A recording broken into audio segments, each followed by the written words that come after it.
Hey, brother. Be careful.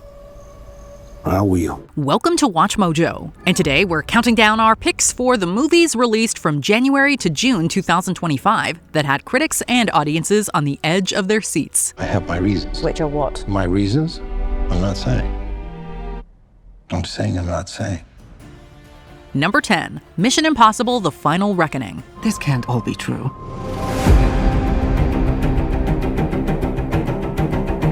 Every word.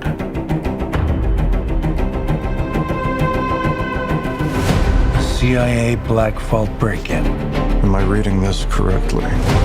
The Kremlin bombing? In fairness, the bomb was actually meant to kill him. Sometimes bigger really is better. Such was the case with the Mission Impossible film franchise, which started with Tom Cruise ducking laser mazes and ended with him setting a Guinness World Record for most burning parachute jumps by an individual. The Final Reckoning follows in the treacherous tracks of the series' best installments, providing Oscar nominee Cruise's beleaguered Ethan Hunt with a proper send-off that never feels forced. This explains the handcuffs. It's still not clear why he's here. If we want to Bring the world back from the brink. we have to deal with him. Should he choose to accept? Try not to worry too much about its convoluted plot, which weaves in references to the other Mission Impossible films that die-hard fans are sure to appreciate. Instead, stay for the quite literally death-defying stunts, dizzying action set pieces, and Cruise's undying star power. Our lives are the sum of our choices. This is your calling, your destiny. I have no regrets. Neither should you.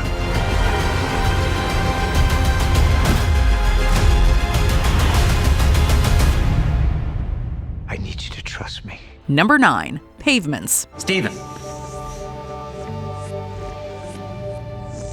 I would never do anything to compromise your integrity. What if it really was like a moment like this?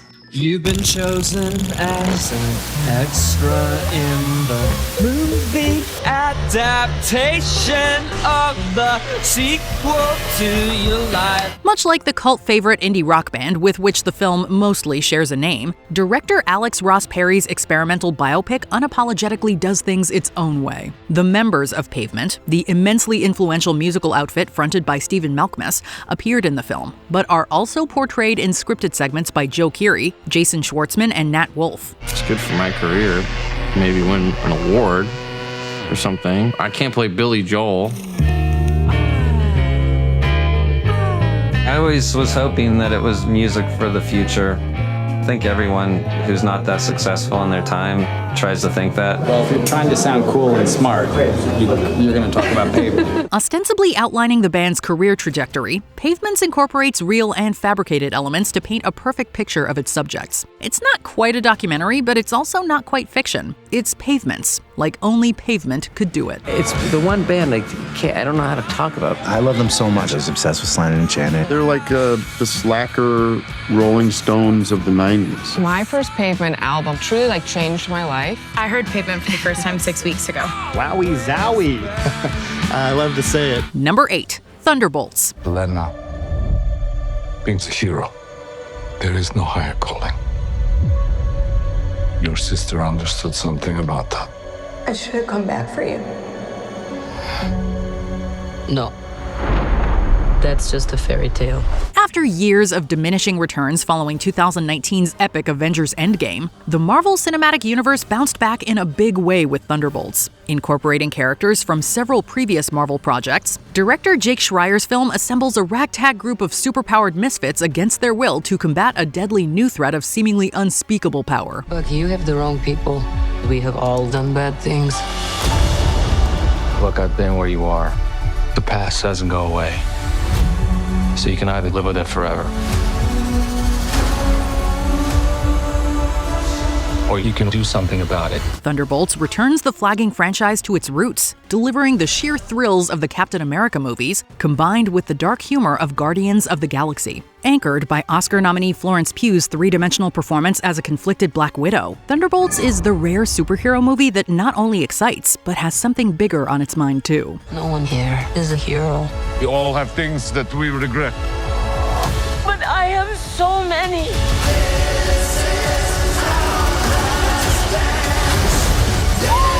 Elena. When I look at you, I don't see your mistakes. That's why we need each other. Number 7, One of Them Days. For real, I am sorry. I wasn't trying to be... Because actually you're on time. I got off at 7. Damn!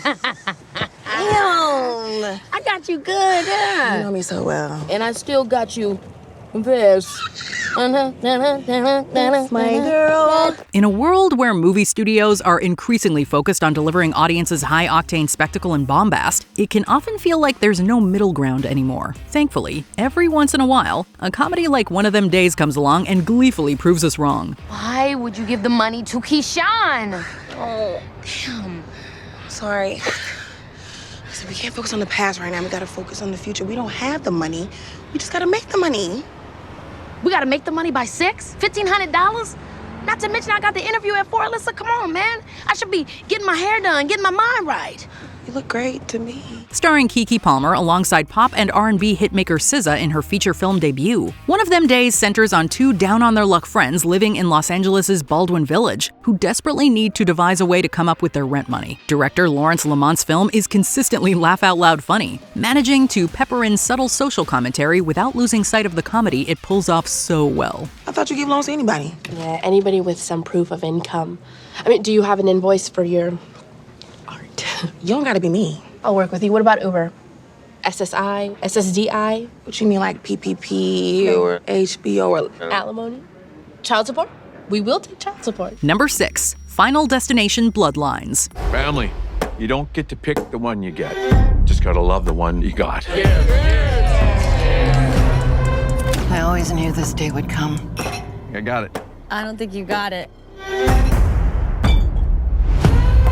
I held him off for years. Mission Impossible wasn't the only long-running franchise that came back strong in 2025. Coming nearly 15 years after Final Destination 5, Bloodlines tells a new story within the series' wider universe, one that pushes the boundaries of what we've come to expect from Final Destination. Grandma, what's happening to us? Years ago, I had a premonition that started it all. I saw what death was about to do.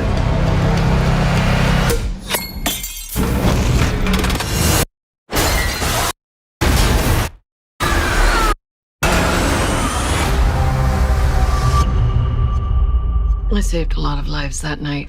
Using the franchise's central conceit to explore themes of intergenerational trauma, Bloodlines puts its pedal to the smashed, twisted metal from minute 1 and never lets up. Sure, it doesn't do much to switch up Final Destination's tried-and-true formula, but it hardly needs to. Most of all, Bloodlines serves as a touching farewell to series mainstay and Candyman star Tony Todd, explaining just enough about his mysterious mortician without totally giving everything away. This book, it will show you everything you need to know to keep our family safe.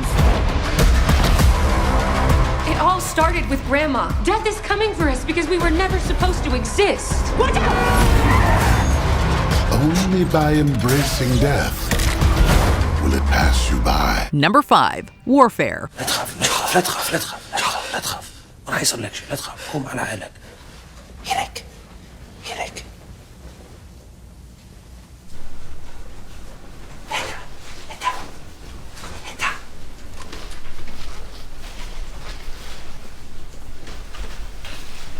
أهلا أنا ويا الأمريكان وبس عندي كم سؤال زين Just under a year after the release of his action thriller Civil War, writer-director Alex Garland followed that film up with the harrowing Warfare. The newer project focuses on a platoon of Navy SEALs in the aftermath of the Battle of Ramadi in 2006, a relatively little-known part of the wider Iraq War. Warfare stars an impressive ensemble of up-and-coming Hollywood leading men, including Joseph Quinn, Will Poulter, Charles Melton, and Michael Gandolfini. All stations this net, all stations this net. Clearance operations are complete. All friendly units are RTB at this time. Be advised, you have new friendly location. The bigger company has moved northwest of your location. 2 clicks. Understand. Copy all. This is in addition to Emmy nominee DeFaro Wunatai, who plays a fictionalized version of Ray Mendoza, who co-wrote and directed Warfare alongside Garland. A deeply disturbing journey executed in nail-biting real time. Garland and Mendoza's film is highly effective in proving the old adage, war is indeed hell. Alpha 2, this is 1. We might have guys starting to move on our position. Maybe because they heard you sledging through the wall, right? We could hear every strike. Why didn't you just charge? I didn't want to make a noise. Not sure that worked out for you. Number 4, friendship. Hello?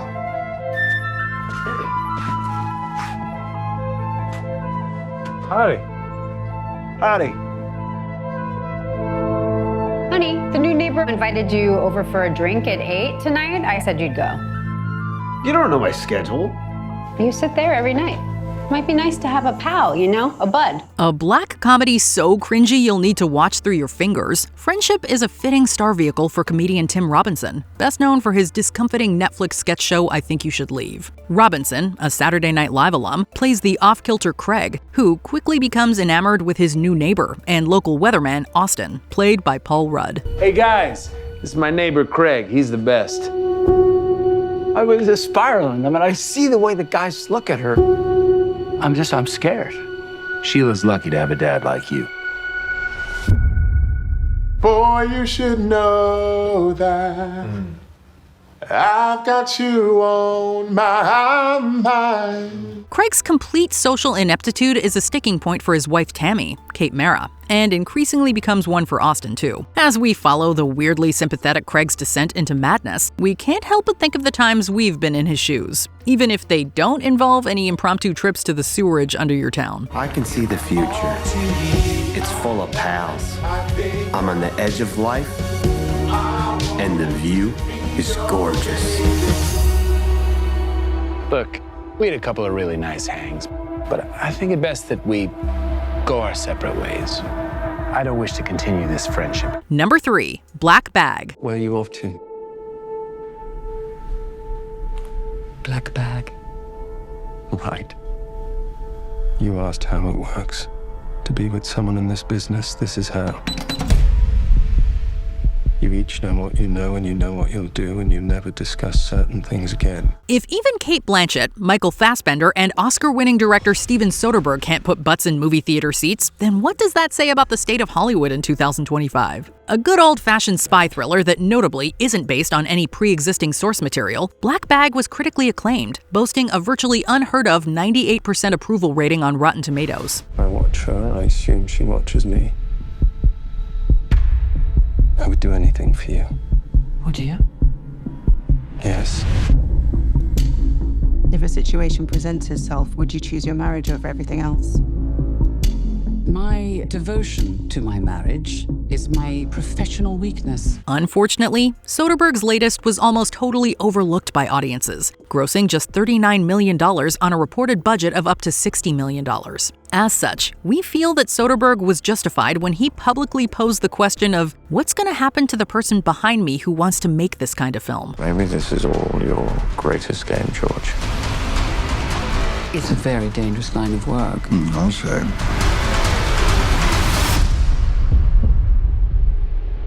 Would you kill for me, George?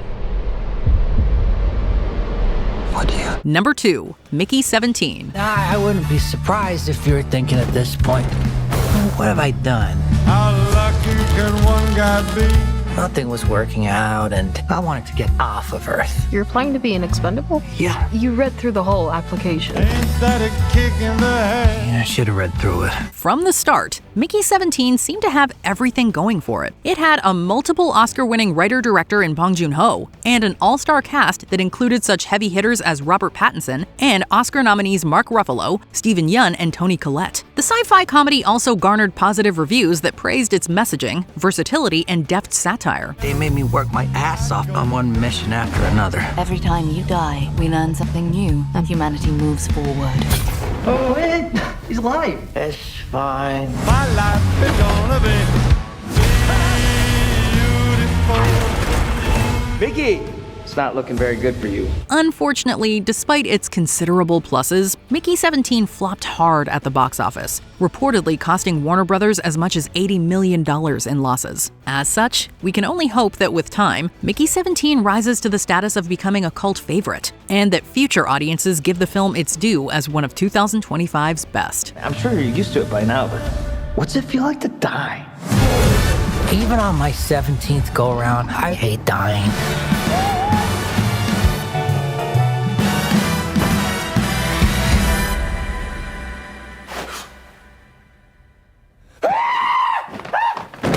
Why aren't you dead? Multiples. Before we continue, be sure to subscribe to our channel and ring the bell to get notified about our latest videos. You have the option to be notified for occasional videos or all of them. If you're on your phone, make sure you go into your settings and switch on notifications. Number 1. Sinners. Hey, brother. Be careful. I will.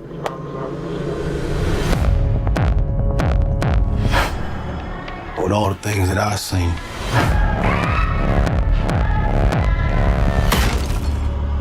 I ain't ever seen no demons. Yeah, maybe you saw this one coming. But could you blame us? Black Panther and Creed director Ryan Coogler reteamed with Michael B. Jordan to deliver one of the most original, most purely entertaining blockbuster films in years. No ghosts.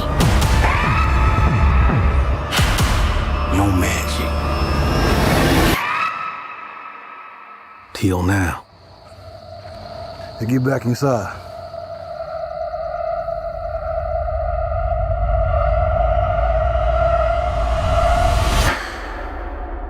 Let me in, man! A masterful blend of horror, western, and musical elements, Sinners wowed audiences to the tune of $357.2 million. That was on a budget of $90 million, which surely gave Warner Brothers something to smile about after Mickey 17. Starring Jordan as twins Smoke and Stack Moore, Sinners elevates its genre trappings to thoughtfully explore how racism ultimately hurts all of us. You keep dancing with the devil.